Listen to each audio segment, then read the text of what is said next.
अभी आपने एक और बात की थी पेमेंट की, ये भी सुना गया है और थोड़ी सी ऑब्जर्वेशन भी है कि जो टैलेंट एजेंसियाँ जब नए लोग आते हैं उनको पेमेंट के हवाले से इस तरह से अपने कॉन्ट्रैक्ट कर लेते हैं, अपने शिकंजे में जकड़ लेते हैं कि सारी पेमेंट उनकी जेब में जाती है, जबकि टैलेंट होता है उसको बहुत ही कम मिलता है। और जैसे जैसे वो आगे भी बढ़ते जाते हैं फिर भी उनको कुछ नहीं आता, फिर आखिर ऐसा भी होता है कि फिर या तो वो अलग हो जाते हैं या फिर वो स्टैब्लिश हो जाते हैं और फिर जाके अपना बदला उतार रहे होते हैं। अशफाक भाई, मैंने ना क्रिकेट खेली 11 साल साउथ अफ्रीका में, और मैंने पैसे देके क्रिकेट खेलता था। तो मुझे जहाँ से अच्छी ऑफर आती थी ना, मैं वो क्लब ज्वाइन कर लेता था। ठीक है, मैं फॉरनर भी था, फिर परफॉर्मेंस भी रही मेरी। हम लोग एक फ्री वर्ल्ड में पैदा हुए हैं। ठीक है सर, मैं आपके साथ कॉन्ट्रैक्ट करता हूँ, एक एक्टर, एक मॉडल, मैं आपसे कॉन्ट्रैक्ट करता हूँ कि आपका मेरा कॉन्ट्रैक्ट है कोई 7 साल का। ठीक है, उस कॉन्ट्रैक्ट के अंदर आप जो कमाएंगे उसका इतना परसेंट आपने मुझे देना है। ठीक है, क्या वो एजेंसीज उस एक्टर को हर महीने के एंड पे फोन करके पूछती हैं कि क्या आपने बिल पे कर दी है, क्या आपकी ग्रोसरी पूरी है, आपके बच्चों की फीस चली गई है? क्या वो एजेंसीज फोन करती हैं? ये ब्लैकमेल करना होता है, और ये अगले बंदे को बाउंड करने वाली बात होती है। ठीक है, क्योंकि जब वो दूसरों के साथ काम करती है वो कंपनी, तो वो आपको तो कुछ भी नहीं देती। आप अपनी मेहनत के पैसे ये क्यों दे रहे हैं? ये एक्चुअली भत्ता स्टाइल एमक्यूएम की सोच है। ठीक है ना, ये जो भत्ता लेने वाले थे, जो भत्ते लेते थे, चिटे जाती थी कि ये भी मेरा है वो भी मेरा है, ये सब वो मेंटालिटी कटी हुई है। ठीक है, और इनको इनको पता नहीं है कि लोग इनके बारे में क्या सोच रहे हैं। देखिए जी, मैं एक आर्टिस्ट हूँ, मुझे एक 10,000 15,000 रुपया मिलता है एड का, टीवीसी का, एक कमर्शियल का, मेरा कुछ नहीं, थोड़ा नाम है, लाख तक भी चला जाऊंगा। अब जो बड़े आर्टिस्ट हैं वो 40-50 लाख रुपए देते हैं। अब जो 10-15 हजार रुपए वाला बच्चा, आप उसमें से भी उसके 15% रख रहे हैं, फिर उसको आप डंडा अलग दे रहे हैं अगर उसको कहीं और से काम मिल जाए। ये क्या? हाँ, कि मेरे अलावा काम नहीं करना, ठीक, तो आप मिलना भी नहीं किसी से, आपने तो बात भी नहीं करनी। तो ये देखे ना, ये कितनी बड़ी ब्लैकमेलिंग है, और किस बात की ब्लैकमेलिंग है? क्योंकि सोच जो है वो मुत्तहदा जैसी है। ठीक है ना, यानी भत्ताखोरी वाली सोच है। उस सोच को खत्म भाई करें। भाई हैं अंदर से। अंदर से भाई नहीं, अंदर से बाजियां हैं। भाई नहीं, बाजियां, बाजियां बज्जो। तो इनका बेचारों का जो है ना कसूर नहीं है, इन इन ये असल में इनको कोई टकरा ही नहीं अभी तक। अच्छा, जो आपसे टैलेंट एडवर्टाइजर के पास चला जाता है, एजेंसी के पास चला जाता है, वहाँ भी सुना कोई अच्छा सलूक नहीं होता फिर आर्ट टैलेंट के साथ। देखिए, बात ये होती है कि टैलेंट जब खुद चलाकियों शायरियाँ करता है ना, टैलेंट भी कोई ना मासूम नहीं होता। अच्छा जी। हाँ, टैलेंट जो है वो जब खुद शायरियाँ चलाकियाँ करता है अशफाक भाई, तो फिर जाहिर सी बात है, अब आप मेरे भाई हैं। ठीक है, मैं आपको छोड़कर कहीं और चला जाता हूँ, जैदी साहब के पास चला जाता हूँ मैं। ठीक है, जैदी साहब को पता है कि यार कि बंदा इधर उधर नहीं है, मेरा की होना। तो फिर वो आपको उस तरह ट्रीट करता है जिस तरह आपको ट्रीट करने का हक होता है। वफादारी एक बहुत बड़ी चीज होती है। तो और मैंने मैंने जो तजर्बा इस इंडस्ट्री से ये सीखा है कि यहाँ वफादारी कुछ समझे कोई चीज़ नहीं है। जो मिला है उसके साथ चले। वो कहेगा मैं आपको, उसने तो कुछ नहीं किया, आप मेरे साथ चले, मैं आपको रातों रात सातवें आसमान पे पहुंचा दूंगा। वहां से कितने पैसे ले, इतने ले रहे, मैं अभी आपको इतने दिलवाता हूँ, दुबई मैं अभी भिजवाता हूँ आपको, फलां कमर्शियल अभी करवाता हूँ आपसे। तो सब बाग ऐसे ऐसे दिखाए जाते हैं। अशफाक भाई, फिर वही बात आ गई कि देखें, जो इंसान का चेहरा होता है ना, वो कहते हैं नूर और फतूर चेहरों पे होता है। ठीक है, बंदे के चेहरे से पता चल जाता है कि बंदा कौन है, क्या बात कर रहा है, उसके उठने बैठने से पता चल जाता है।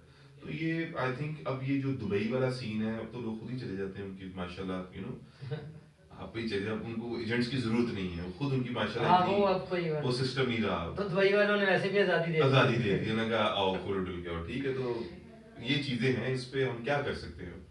लेकिन आप ने जो फतूर और वो नूर वाली बात की, हमने इत्तेफाक से शाह साहब भी यहाँ पे मौजूद हैं, ऐसे भी असहाब इसी लाहौर में देखे हैं कि यूं मुसल्ले से उठ के आए हैं, नमाज पढ़ी है, खातून बैठी है ऑफिस में और उसको दिखा रहे हैं कि भाई मैं तो 5 वक्त नमाजी भी हूँ, और जाते वक्त फिर उन्हें फरमाइश भी करते हैं कि अगर गले नहीं मिलेंगे तो फिर या कुछ ऐसे नहीं होगा तो फिर काम तो नहीं ना मिलेगा आपको। ये आंखों देखी बात में आपको सुनी सुनाई नहीं कह नहीं रहा। नहीं अशफाक, बिल्कुल। अशफाक भाई, 6,500 लाख साल इबादत की शैतान ने, उसने चप्पे चप्पे पे सजदा किया हुआ, 1 सेकंड लगा, गेट आउट हो गया। नमाज पढ़ने से, नमाजें जितनी शैतान ने पढ़ी, किसी ने नहीं पढ़ी। असल है कि आप आपका अमल अमल कितना है। कितना है आपका, ठीक है। तो ऐसी नमाजें तो मुंह पे मारी जाएंगी। अल्लाह ताला को हमारी नमाजों से कुछ नहीं चाहिए, उसके बाद फरिश्ते पढ़े, ये तो हम पे फर्ज है। ये मैं उनकी नमाज की बुराई नहीं कर रहा, मगर बड़ा उनका हौसला है कि वो नमाज पढ़ने के बाद भी इस तरह बात करते हैं, और ये करने के बाद भी वो दोबारा दोबारा नमाज भी पढ़ लेते हैं। सलूट है भाईजान आपको, बड़ी बात है। अच्छा ये बताइए कि जो ड्रामा इंडस्ट्री है इस वक्त हमारी, उसमें हम ज़्यादातर देखते हैं कि एक ख़ास किस्म की जो है लोगों का कब्जा कह लें या मतलब उनका होल्ड कह लें, वही नए लोगों को वहाँ जगह बनाने के लिए पता नहीं क्या क्या पापड़ बेलना पड़ते हैं। वहाँ कहते हैं जी मार्केटिंग वालों ने कहा जी अच्छा ये होना चाहिए इस कैरेक्टर में, ए में इसको ले ले, बी में इसके डाल दे, अच्छा सी में इसको बाग वाले में डाल दे, सो ये वो बना बना होता है। वहाँ पे अगर किसी नए लड़के लड़की ने काम लेना हो किसी डायरेक्टर के पास, किसी चैनल के पास, किसी प्रोडक्शन हाउस के पास, तो उनकी ज़िंदगियाँ गुजर जाती हैं। तो इस सिलसिले में नया टैलेंट क्या मुश्किलात का शिकार नहीं है? देखिए बिल्कुल मुश्किलात हैं, और कुछ कोरोना की वजह से काम वगैरह प्रोडक्शंस वगैरह भी बंद हैं, ठीक है। काफ़ी चीज़ें जो हैं वो पाइपलाइन में हैं। अच्छा अशफाक भाई, बात ये होती है कि जैसी रूह वैसे फरिश्ते, ठीक है। हमने जिससे बात करनी है उसको पता होता है हम क्या बात कर रहे हैं, सीधी सीधी हमारी बात होती है। उनको पता है कि हम इस तरह के बंदे ही नहीं हैं, तो हम तक वो बातें जाती नहीं हैं। मैंने काफ़ी बच्चों को, काफ़ी बच्चियों को मैंने काम करवाया, लीड पे काम करवाया। सी टीवी था एक, यहाँ पे बंद बंद हो गया, वहाँ पे काफ़ी लोगों के जो थे वहाँ पे बच्चे गए। काफ़ी लोग यहाँ पर भी हैं, लाहौर में भी हैं। देखिए बात ये होती है कि आपको अपने बारे में सबसे ज़्यादा पता होना चाहिए। अब एक बंदा है वो रे को रे नहीं बोल सकता, रे को रे नहीं बोल सकता, मैं उन्हें हीरो नहीं ले आ सकता, नहीं ले मैं उन्हें काम नहीं करवा सकता, ठीक है। एक बंदा है वो अपना 1.5-2-2.5 करोड़ रुपया अपने प्रोग्राम पे लगा रहा है, ड्रामे पे बनाने पे लगा रहा है, वो आपको क्यों लेगा अपने प्रोग्राम में? वो क्यों लेगा? आपके अंदर टैलेंट है, आपके अंदर पोटेंशियल है, तो कोई भी नहीं रोकता। ये सिर्फ अशफाक भाई ये बातें भी ना, मैं आपको बताता हूँ, बाद लोग कहते हैं यार वो फलाना बंदा बहुत सख्त है, ओ भाई तौबा तौबा तौबा। आप उससे मिलते हैं कभी जिंदगी में तो वो आपको भाਵੇਂ दोबारा हो, वो कितना ये लोगों ने रेट बढ़ाए होते हैं। देखिए ना सर, आप भी तो बैठे हैं इसी इंडस्ट्री में बैठे हैं, तो यहाँ पे ये नहीं होता कि there is no I in a team but there is I in a win. 12 बंदे एक साथ जो है ना वो एक्टर नहीं बन सकते, ठीक है, उनमें से एक दो ही निकलते हैं, निकलना है। ठीक है। तो वो चीजें खुली हुई हैं, आपके अंदर पोटेंशियल है, आप बिल्कुल चाहते हैं। हाँ थोड़ा बहुत ये वो होता है कि अगर आपको पता है कि कुछ लोग बड़ी मजेदार है कि हमारे बड़े प्यारे भाई हैं, मैं नाम नहीं लूंगा उनका, मगर मैं बड़ी उनकी इज्जत करता हूँ। उन्होंने मुझे फोन किया, कॉल की, उन्होंने मुझसे एक बात की। उन्होंने कहा मुराद भाई इस इंडस्ट्री की सबसे मजेदार बात पता है क्या है? मैंने कहा जी क्या? कहते हैं यहाँ पे किसी का रेप नहीं होता। अच्छा। मैं बड़ा इस बात को, मेरा पहले तो सर झुका शर्म से, फिर मैं कहा यार बाकी गाते ने सही की थी। तो कुछ चीजें ऐसी आपके इर्द गिर्द बना दी जाती हैं कि अगर आप किसी महफिल में गए और आप वहां पे शराब नहीं पी रहे तो लोग आपको पागल समझते हैं, वो हैरानी से देखेंगे, हाँ वो ऐसे शराब भी रहना नहीं है। थी करना है। हाँ। तो ये मैं भी कुछ चीजों से गुजरा, एक दो दफा मैं भी चला गया, तो मैं कहा भाई नहीं, तो फिर मैंने जाना ना छोड़ दिया। हमारे साथ भी अक्सर ऐसा हाँ हुआ है। तो अशफाक भी, मैं तो मेरे को दोस्त वगैरह भी नहीं इतने, यहाँ से घर, घर से काम, और मेरे इंस्टीट्यूट्स भी हैं, मेरी वर्कशॉप्स भी हैं, मैं लाइक एंकर होस्टिंग वर्कशॉप्स में करता हूँ, एक्टिंग वर्कशॉप्स भी। अच्छा आपने जो काम एक साल पहले शायद किया था वो आमतौर पे हमारी उसमें नहीं होता। आपने बाकायदा सीनियर आर्टिस्टों को बुला के यहाँ पे ट्रेनिंग सेशन दिए जी और उसमें बड़े बड़े नामवर और बड़े बड़े अच्छे लोग आए। मुझे याद है, मैं मेरा भी यहाँ पे आना हुआ। तो वो आइडिया आपने किस लिए किया था? वो ये था कि मेरे पास ना अशफाक भी काफी रॉ टैलेंट आता था। अब वो रॉ टैलेंट जो था ना उन बेचारों को पता नहीं होता था, वही जो होते जा वही कमीज उतार होते फलाना, हाँ, वही। तो मैंने कहा कि यार अली सिकंदर साहब बड़े प्यारे भाई हैं, मेरे बड़े हाँ अच्छे मुझे दोस्त हैं। शशि बारी साहब भी आए थे, मुझे याद है, जी और जी बहुत काफी जी लोग। जी काफी लोग थे। तो उनसे मैंने कहा अली भाई यार आए जरा लोग करते हैं, हम करते हैं। तो हमने वो वर्कशॉप की, उसमें से हमने काफी चेहरे नहीं इंडस्ट्री उसमें को बड़े दिए। लोग हाँ जी, काफी चेहरे हमने इंडस्ट्री को दिए, और वो दोबारा इंशाल्लाह बड़ी अनकरीब अशफाक भी हम स्टार्ट करने लगे हैं।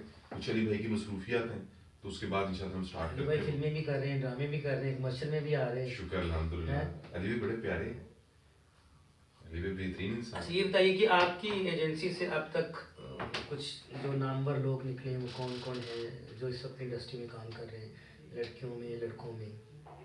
अच्छा अशफाक भी, मैंने ना बड़ी शर्म आती नहीं आप अपनी कामयाबी अचीवमेंट बताया करें। अच्छा वो उसमें ये होता है कि तेरे बच्चे खुद बताते हैं, जिस तरह अरमान था उसने ड्रामा किया, अरमान अली पाशा, हाँ। ठीक है, आदिल मजीद हमारे आजकल अरमान ने तो काफ़ी हाँ काम जी, कर बड़ा अच्छा बच्चा भी बहुत अच्छा है। और फिर हमारी बच्ची है एक वशमा फातिमा, वो बहुत हाँ। टीवी कमर्शियल्स वगैरह, drama, serials, what a wonderful person she is. अल्लाह ताला उसको बहुत तरक्कियों से नवाजे।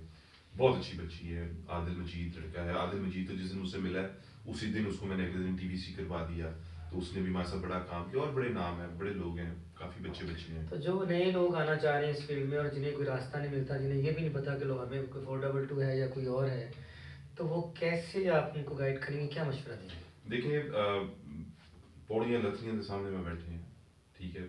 हमारा पेज है इंस्टा पे 422 टैलेंट के नाम से, हम फेसबुक पर हैं, हमारा यूट्यूब चैनल है, और हम हमारे नंबर्स वहाँ पे हैं, तो आप हमसे रब्ता करें।